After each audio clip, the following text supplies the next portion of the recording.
എല്ലാ കാര്യങ്ങളിലും നന്ദി പ്രകാശിപ്പിക്കുവിൻ. ഇതാണ് യേശുക്രിസ്തുവിൽ നിങ്ങളെ സംബന്ധിച്ചുള്ള ദൈവഹിതം. Hallelujah, hallelujah, hallelujah, hallelujah, hallelujah, hallelujah. പ്രിയപ്പെട്ടവരെ, തെസ്സലോനിയക്കാർക്ക് എഴുതിയ ലേഖനം 1-ാം ലേഖനം 5-ാം അധ്യായം 18-ാമത്തെ തിരുവചനമാണ്.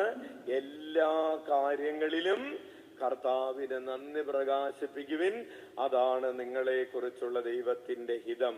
അതുപോലെ തന്നെ എഫെസൂസുകാർക്ക് എഴുതിയ ലേഖനം 5-ാം അധ്യായം 18 മുതലുള്ള തിരുവചനങ്ങൾ നമുക്ക് വായിക്കാം.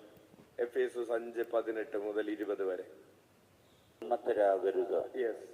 അതിൽ ദുരാസക്തിയുണ്ട്, മറിച്ച് ആത്മാവിനാൽ പൂരിതരാകുവിൻ.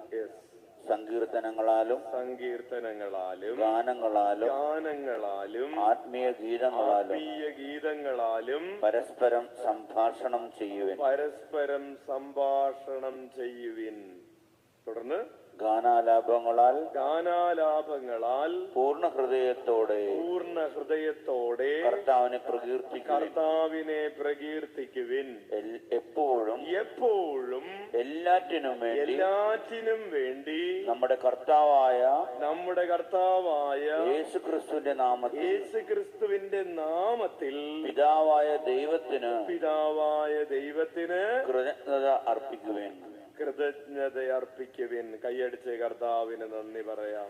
Hallelujah, hallelujah. പ്രിയപ്പെട്ടവരെ, വലതുകരം ഉയർത്തി വീശിക്കൊണ്ട് എഫെസൂസ് 5:19 ചോദ്യം ചോദിക്കട്ടെ.